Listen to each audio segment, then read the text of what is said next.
Assalamualaikum warahmatullahi wabarakatuh. Selamat pagi, salam sejahtera bagi kita semuanya.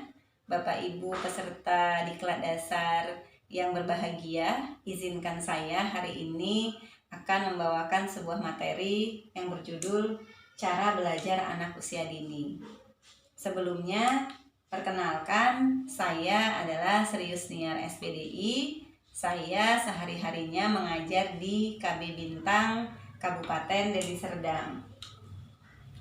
Bapak Ibu sekalian, bagaimana anak belajar? Bagaimana proses anak belajar?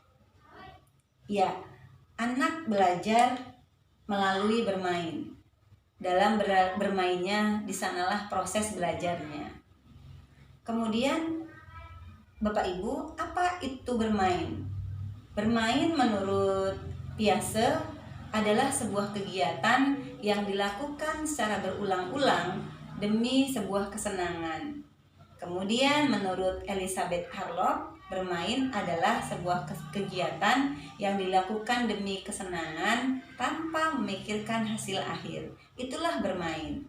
Nah, Bapak Ibu, apa manfaat dari bermain?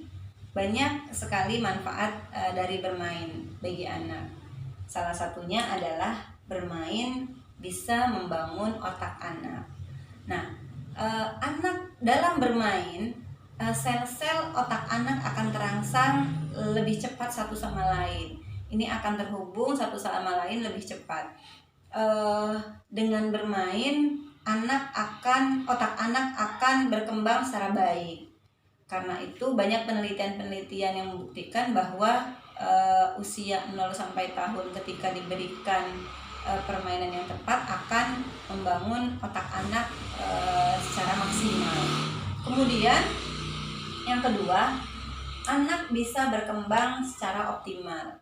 Bapak Ibu, dalam bermain, anak akan terangsang emosinya, bahasanya, hubungan sosialnya dengan teman sebayanya, akan memancing imajinasinya, terangsang kemampuan-kemampuan yang lain. Jadi dengan kita memberikan bermain akan mengoptimalkan perkembangannya.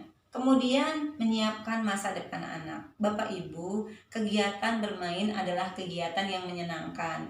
Ketika anak diberikan ruang bermain yang cukup, maka akan menjadi investasi untuk masa depannya. Apalagi ketika orang tua dan pendidik mendampingi secara maksimal dalam proses bermainnya. Nah, kemudian jenis-jenis main. Ada 4 jenis main. Yang pertama adalah fungsional, yaitu sebuah permainan yang ditandai dengan kegiatan berulang sehingga akan menguatkan, menambah kekuatan otot fisik dan motorik kasar anak. Kemudian bermain peran, yaitu sebuah permainan yang dilakukan pemainnya memainkan peran karakter yang diperankan, dokter-dokteran, masak-masakan misalnya. Kemudian bermain pembangunan, yaitu sebuah permainan yang menghadirkan ide gagasan yang awalnya sifatnya abstrak menjadi sesuatu yang nyata. Bermain pasir, bermain istana dari pasir misalnya. Kemudian permainan yang disertai dengan aturan. Nah, banyak contohnya permainan-permainan tradisional yang dilakukan beserta aturan-aturan gitu. Nah, kemudian Bapak Ibu sekalian, kali ini kita akan membahas tentang sebuah pendekatan pembelajaran, yaitu STEM. STEM ini adalah sebuah pendekatan pembelajaran yang kita lakukan secara menyeluruh, ya. STEM ini singkatan dari Science, Teknologi, Engineering, Art, dan Matematik. Bagaimana kelima hal ini kita padukan menjadi satu dalam sebuah pembelajaran, tidak terpisah-pisah. Nah, kemudian LUSPAT. Apa itu LUSPAT? LUSPAT itu adalah APE ya Bapak Ibu sekalian. Sebuah APE, alat permainan edukatif di sekitar kita berupa bahan-bahan yang terbuka, dapat terpisah, dapat disatukan kembali, dapat dibawa, digabungkan, dijajar, dipindahkan, dan digunakan sendiri dan digabungkan dengan bahan-bahan lain. Dia sendiri atau digabung-gabungkan itu bisa. Kemudian dia bisa komponen-komponennya itu bisa dari bahan alam, logam, kayu, bambu, keramik, benang, kaca, bekas-bekas kemasan itu bisa gitu ya. Nah, Bapak Ibu, yang terpenting dari luspat ini adalah yang pertama kita harus perhatikan bahan-bahan luspat ini harus tata dalam wadah. Kemudian wadahnya diberi label. Kemudian diletakkan di rak. Diberi rongga agar mudah diambil. Beri waktu yang cukup untuk anak untuk bermain. Kenapa kayak gitu? Agar anak-anak lebih menyenangkan belajarnya. Ditaruh yang tidak terlalu tinggi, tidak rapat-rapat agar anak mudah mengambil. Ya.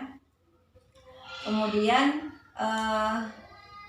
ya, Bapak Ibu, anak belajar juga melalui bernyanyi. Kegiatan bernyanyi akan membangkitkan motivasi anak, akan menumbuhkan kesenangan baginya, mengajarkan keterampilan. Itu bagi anak, bagi orang tua juga kayak gitu ya Bapak Ibu, bagi orang dewasa. Nah, kemudian apa yang harus diperhatikan oleh guru dalam bernyanyi? Yang pertama adalah mengenalkan judul lagunya dulu, mendengarkan lagunya secara utuh, tidak terpisah-pisah, kemudian melafalkan syair baris demi baris, tidak full gitu ya langsung. Anak kan menghafalnya susah kalau full. Kemudian menyanyikan juga baris demi baris.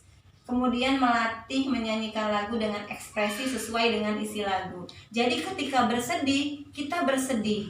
Ketika senang, kita juga wajahnya senang. Nah, kemudian juga menyanyikan lagu sesuai gerakan tubuhnya sesuai dengan isi lagu. Misalnya besar ya kita bilang besar, kecil ya kecil gitu. Nah, kemudian anak juga belajar melalui gerak dan lagu. Bapak Ibu, bernyanyi tadi ya erat hubungannya dengan gerak gitu. Jadi ini penting bagi anak untuk mempengaruhi syaratnya gitu. Ketika anak kurang gerak ini nggak baik. Jadi ketika kita memberikan pengajaran kepada anak-anak, misalnya mengajarkan angka, huruf, bisa dilakukan dengan lagu dan gerak. Angka 1 misalnya kita badannya kita condongkan ke depan terus kemudian ke belakang, kita lakukan. Nah, itu ya gerak dan lagu bisa dijadikan sebagai sarana belajar anak. Kemudian mendongeng. Ya, Bapak Ibu, ini penting. Ini yang sudah lama kita tinggalkan. Mendongeng ini sebagai sarana belajar bagi anak. Apa itu mendongeng? Mendongeng adalah sebuah cerita yang disampaikan melalui olah bahasa. Ya, penting bagi Bapak Ibu sekalian yang ada di sini untuk memiliki keterampilan mendongeng, bercerita, agar anak-anak merasa senang dengan pembelajaran yang diberikan oleh kita, begitu.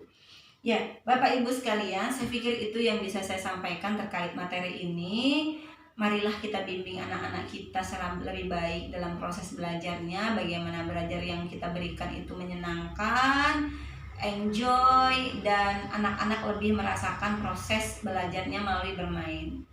Jika ada pertanyaan, Bapak Ibu bisa sampaikan nanti di sesi terakhir.